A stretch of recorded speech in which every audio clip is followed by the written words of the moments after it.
All right, y'all, what's happening? This is me, your resident supervillain, Mr. J. Washington, and I hadn't done a live thing in a minute because I've been super duper busy, but I figured since I took today off in a sorts, well, my body made me take today off, I decided to jump on and do a post-Raw recap for those who may be new. I got a bunch of new subscribers over the weekend, man. Shout out to everybody who's just started rocking with the channel, who just started rocking with your boy. For those who don't know, I am if you join the YouTube thing, you see that I review movies and TV shows. You mainly know I talk about comic book movies. You also may know I'm a stand-up comedian, but now you also will know that I am a professional wrestler as well. I will be back in the ring on September 14th.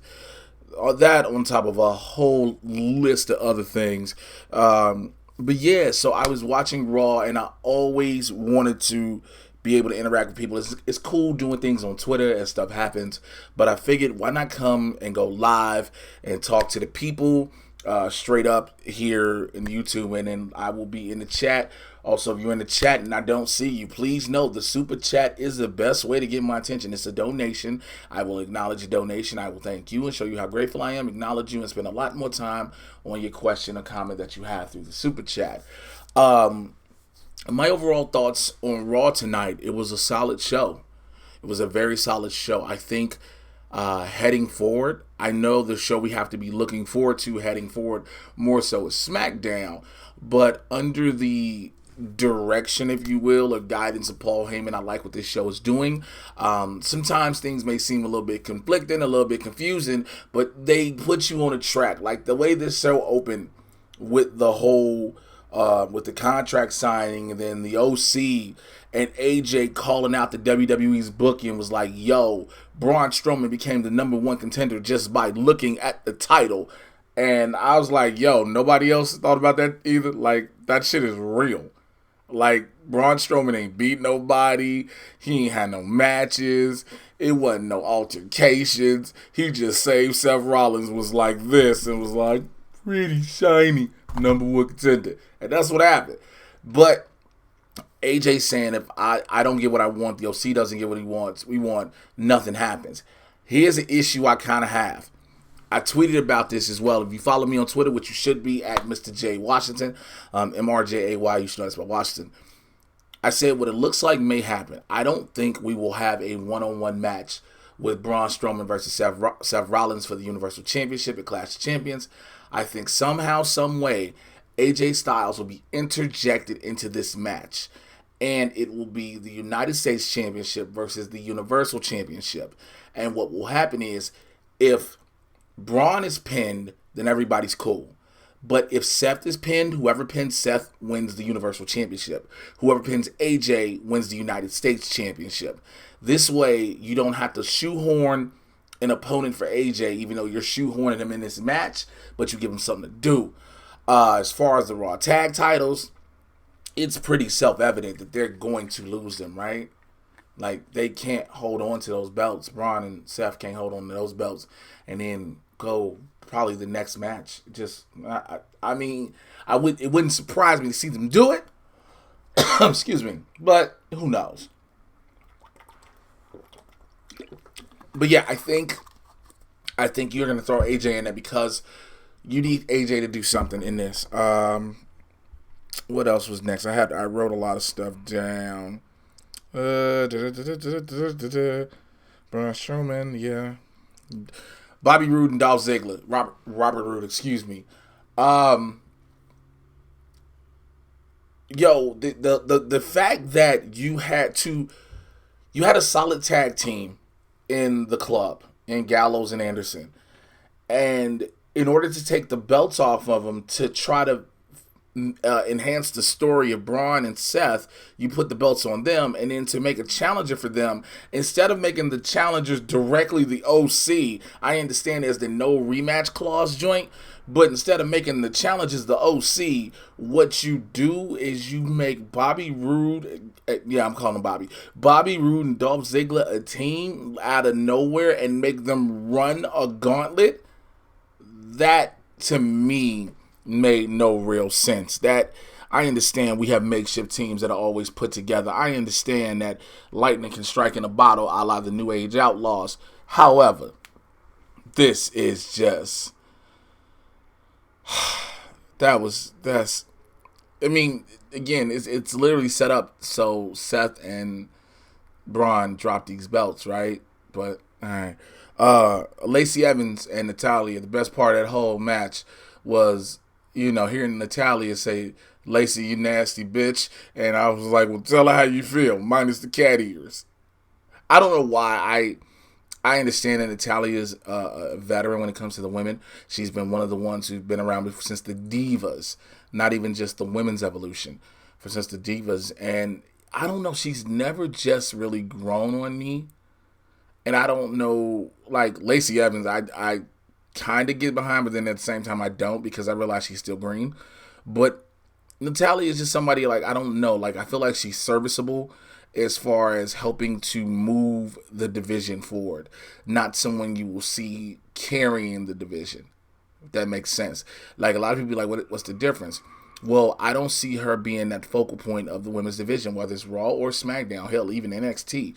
I see her being that woman you say, all right, we're going to help put this new talent in, and we're going to move a storyline going forward with her, but we won't put her over, i.e. what you saw at SummerSlam? No, what was it? Yeah, SummerSlam. Damn, I was like, what pay-per-view just happened? At SummerSlam, where it was just her versus Becky, and it was just really to move Becky's storyline forward. It wasn't to really do anything for Natalya. It was to move Becky forward until we got Sasha, which I'll talk about in a minute. But, yo, if I didn't see the second angle of the women's right that Lacey Evans gave, I would have thought that the women's right was the exact same thing to the weapon of mass destruction that the Big Show did. Except for now, I know for a fact the weapon of mass destruction that the Big Show did was a punch straight to the fucking face. Like, yo, Show was punching people here. Lacey punches you here, so it's less of an effect. So it's like, alright, whatever. So then you have Becky Lynch and Sasha, they squirrel. I will say, I love the promos in these. Like, it gets to the point now where, and I'm loving that they do this, you blur the line between what's a promo and what's a shoot. And for those who think they know everything about the business, there are some promos that are mixed in with shoot with real feelings. And there are some that are just to work, and it just makes you think, what everything is going on. I believe a lot of what Becky says is from her heart, and like, this is how she really feels. And a lot of it is, hey, can you add your own feelings to this? This is what creative is coming to her with backstage. Like, hey, here's what we need you to go through, but you can interject some personal feelings here and here, as long as we stay on this, stay on the subject lines and stay in the format and stay on the time frame we need you to have. So I get it. But have you noticed the word bitch has been flying a lot lately on TV recently?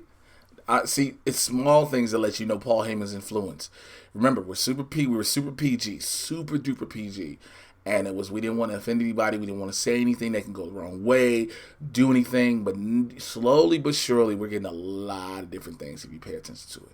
Getting a lot of different things. Told her the fact that Sasha told Becky the boss is going to be the man is going to be the boss's bitch. I was like, oh my Jesus. Like, you really hit that. So I am one that I've always wanted to see more out of Sasha Banks, because I felt like that personality that we had saw the legit boss for a while was getting stale. I felt like we would tease the heel turns, but never give us the heel turns. And so when we got it, it was dope. I don't know if I want to go through this, match by match, because sometimes that shit can be overall boring. I did have a problem with this next match. Baron Corbin versus Cedric Alexander. You want to know what the problem I had from jump? It wasn't the fact that the OC whooped on him earlier. No, it was the fact that he supposedly had his knee destroyed in his previous match. And yet, he's okay. He's walking with no problem. Nobody thought about that, huh? Nobody. That was the only one who was like, yo, the man had his knee torn off, And what I thought they were doing was they were doing this whole adversity angle for Cedric where he could potentially win the tournament because he keeps getting beat up, he keeps getting whooped on, and next thing you know, he all of a sudden he pulls out victory. So I was like, okay, if you're gonna do that, that's cool. But then he didn't sell the knee injury from last week, which I'm like, come on, can we have some continuity here? Like, I get this, I get that we have to progress storylines, and sometimes you got to go past injuries. But when you do an injury angle that has a level to where it's like this person shouldn't be able to compete at the highest of levels that they're known for, then you should continue that. You know what I'm saying? And I just didn't get that. But however, I was shocked to see Baron Corbin go over. I am not gonna lie to y'all. So before I go any further, one of the things I'm doing too now is when I communicate with everybody, when I want to interact with people, want to interact with the fans. So I try to get people to join. I try to have people come over to the Patreon, to the Supervillain Squad, patreon.com/Mr. J Washington. And the reason being for that is I want to give you extra content that I don't normally give you on my regular podcast, the Man Titan podcast. But also I want to do giveaways. And since tonight is about Raw, I'm going to be doing some giveaways. So the first one is the best of 2017 NXT. Now, I know you're like, wait, why should I care about 2017? Well, this is when you had Asuka, Bobby Roode, Aleister Black, Shinsuke Nakamura, Sanity, Undisputed Era, Ember Moon, Andrade Cien Almas when he had a last name, Drew McIntyre, the Authors of Pain, and so many more. Pete Dunne, Ruby Riott, Hideo Itami, Tyler Bate, Cassius Strong, all these guys. So that's one of the ones that give away. Also, It's Good to Be the King, the Jerry Lawler DVD. So, yes, you can win a chance to win that. Also, one that I really love, The True Giants. Rest in peace to legendary Van Vader. Rest in peace to the legendary great Yokozuna, as well as Andre the Giant. These are some of the big men who defied all the odds and defied what you believe big people should be able to do in the ring. And so these are some guys here. And the last DVD that I will be doing a giveaway for is Attitude Era Volume 2. Everybody remembers what the Attitude Era was, and you will get to see some of that in this Blu-ray copy of that. So this is another thing I'm giving away. Join the Patreon, patreon.com/Mr. J Washington. All right. Let's go back to the next thing. Where was that? Ricochet and Samoa Joe. It was everything I thought the match was going to be. I didn't expect anything less than what I got. The finish was kind of dope. I didn't know they were going to do the double pin, and I figured when I saw the double pin, they'll do both in the dance, but I think it was a great way to do it. So now when you see next week is a triple threat match with Baron Corbin versus Ricochet versus Samoa Joe, you automatically know so the winner would have to go and then Baron Corbin to the final. I could see Ricochet potentially going to the finals. If Ricochet doesn't go, that'll be a shock. Let me go look in the chat real quick, see who's up in here. Shouts to everybody in the chat. Shouts out to Daryl Akins. He says, I think this is about Seth and Braun. He says, retain the tag titles, then one of them turns heel in the Universal title match. Whoever stays face loses the belts in a handicap match the next night or something. That could be an interesting thing to happen. Again, talking about Braun Strowman and Seth Rollins. The Firefly Funhouse is back. Can we talk about how that's one of the greatest things going in all of professional wrestling right now? I don't give a shit what company you're talking about. The Firefly Funhouse is done well.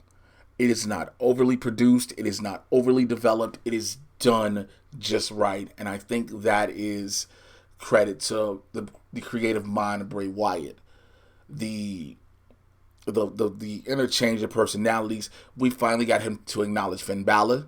He did it, and we moved from it. I think everybody can shut up about that because we were all going out to SummerSlam. Why does he talking about Finn? Why ain't Finn saying nothing about Bray?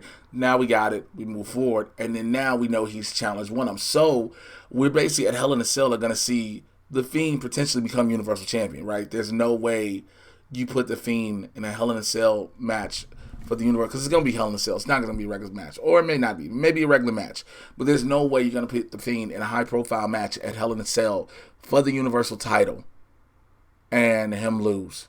I think that would make zero sense. That would make no sense at all. It would be quite dumb to do that. But I love the Firefly Funhouse. I love how the Vince puppet was eating money. And he was like, see, I've made all this, which is true. The Fiend has made a ring who are great performers. I love that. Then you had the main event. The main event, which I was very happy to see, the champion showcase with Bayley and Becky Lynch versus the women's tag champions Alexa Bliss and Nikki Cross. I knew something was going to happen with Bayley. I didn't know what. I think all of you watched it, you knew Bayley was going to do something. I thought she was just going to regularly have us just swing off Becky Lynch. I really thought it was, because I knew the way we were talking about the overshadowing. You knew there was something was going to happen. But to see her start wailing on Becky Lynch with a chair and they go off the air like that, again, credit to Vince McMahon and Paul Heyman in the back for that call. As far as we want this spot to happen, and we're going to end on that. We're not going to end on a walk-off. We're not going to end on a drop the chair in a pose. We're going to end on the chair beating her in the back, and that's how you should end the show. That is a dope way to do it. Now, somebody was like, Bayley fully turned heel. Here's the problem with that statement that I'm going to have. Many other people should have too. Charlotte's a heel. So, if you go in the Clash of Champions where Bayley is a heel versus Charlotte is a heel, who do we care about less? I think the heel factor in this is just because of Becky. I think she goes to SmackDown, has a little more edge, but isn't really the heel, because I don't think you're flipping Charlotte face just like that. I don't think you're doing that. Also, I hope this means we get rid of the Bayley buddies. I really do. She can, after beating Becky Lynch down with a chair, she cannot have those inflatable two-barb dudes. She can't do that. After that, the side ponytail needs to just go. It's just got to go. It's just got to. And I think we're starting to get a new look with Bayley with the gear. I just think everything else has to match with it. Charlotte brought it up when she said, you dress with the side ponytail. And I get that's the gimmick. Bayley is the girl who dreamed, who became a superstar, became a WWE superstar, and she's living her dream. You're past that. Your t-shirt says you're a women's Grand Slam champion. You are past that. Like, now you should be more. Sasha Banks is a heel. This is what we needed to see. This is a dope heel for Sasha Banks. I think the women stole this show. Call it for what it is. There's so much else, and that's crazy to say when there's not a lot of women showcased on either show. It's not. But the women stole the show tonight. I think the WWE, the management, the office, whatever you want to call them, are learning the value in what they have, the commodity in what they have in these women in the back. You know what I'm saying? I think they're finally starting to see that, hey, we can put these women in the main event and in positions, in high-profile positions and places on the card and on the show, and they will not disappoint, and they have not done that. Now, again, we go to SmackDown tomorrow. We got to see what happens with, again, Charlotte and Bayley. Do Alexa Bliss and Nikki Cross show up? Ember Moon, the Iconics, Carmella's tied up with R-Truth in the 24/7 thing. So it's like, what really happens with that? Speaking of the 24/7 title, you saw they put that graphic up about all the different champions and everything about it. I really think that, so Drake Maverick is a champion according to that graphic. I think that he's trying to consummate his marriage, and he will lose his title in the midst. And I'm not surprised if his wife, Renee Michelle, takes it from him. So I think that's pretty much it I want to talk about. I mean, it's just me on here just recapping it. I didn't want to come and drag this out for super duper long and try to continually just talk and blabber on. I just want to get my thoughts on the show. I thought Raw was good. I think they're doing something great and it's building, but that's not the show. I mean, yeah, the ratings were low for a while, but as a whole, the show we need to focus on and most people are worried about is the show that's going to this major network now. It's seeing what SmackDown does. And next week you're bringing in The Undertaker. And look, I was a Taker fan as a kid. I always loved seeing him, but I think there's something about knowing that he is not at his peak anymore. So it's like, what is there to see that would warrant me, who do I want to see The Undertaker in a match with? There's nobody. Nobody. If you're telling me The Undertaker is the person challenging Aleister Black just so I can watch Aleister Black Mass kick The Undertaker in the face, I'm going to cry all of the tears because, that shouldn't happen at all. It shouldn't. But yeah, the show that we need to worry about seeing it was going to be better when Eric Bischoff finally takes hold as executive producer or consultant, whatever the title may be. That's what you want to see. But yeah, that's really what I wanted to talk about, man. Thank you to some of the people who were in the chat. Thank you to the few that joined in and watched live with me. As always, follow me on Twitter and Instagram at Mr. J Washington, MRJAY. You should know how to spell Washington. Join the Supervillain Squad on Patreon, patreon.com. After I realized I was shaking the camera the whole time with the computer. I'm sorry. Patreon.com/Mr. J Washington. And also check out the Mad Titan podcast. Everywhere you get your podcast, listen to it and get you caught up on everything that's happening in the Marvel and DC live action cinematic universes. It is Barbershop Talk for Nerds. Come on in the convo. By the way, before I go, if you are in Salt Lake City this week for Fan X Salt Lake Comic Convention, I will be there starting Thursday night, 8 p.m., room 250A, which is the second biggest room in the Salt Palace. I will be doing the live recording, the 1-year anniversary of the Mad Titan podcast. And so I'm very much looking forward to that. That's going to happen. What else I got going on? I'll be there. I haven't found out which panels, which big panels I'm doing. I know I'm doing a couple panels, but I haven't found out who I'm moderating just yet. I'm waiting to get that info from them. So that's pretty much it. Like I said, September 14th, UEW going down at the VFW in Sun Valley, California. So 8548 Lankershim Boulevard. So yeah, thank you for everybody that came out. Came through and watched this. Thank you for everybody who's been watching the other videos. Much love and appreciation if you watched my review of Sticks and Stones, the Dave Chappelle Netflix special, because I told y'all how I felt from the heart, and I wasn't pulling no punches on that shit. But thank you to everybody that checked it out. I will holler at y'all later. Take care. I'm out of here. Peace.